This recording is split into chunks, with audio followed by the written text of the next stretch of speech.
Happy Friday mga mare at pare! It's giving ang performance ni Asia's multimedia star Alden Richards as host sa Miss Universe Philippines 2024. Pampanga! Baguio! Bulacan! Nagbabalik si Alden with his dapper looks, pati na ang energy-filled na pag-host. Patok sa netizens sa kanyang top 20 announcement. Sabi ni Alden, hindi raw siya napipikon sa memes na nagsasabing pagalit ang delivery niya. At actually, natutuwa pa siya. Pinantayan lang daw niya ang excitement ng crowd.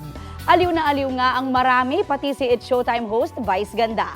Ginaya pa nga ito ni Meme Vice during Especially For You segment.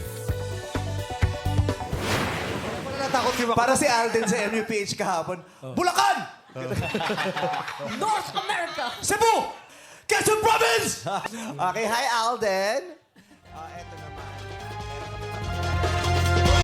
Kapuso, para sa mga maiinit na balita, mag-subscribe sa GMA Integrated News sa YouTube. Sa mga kapuso naman abroad, subaybayan nyo kami sa GMA Pinoy TV at sa www.gmanews.tv.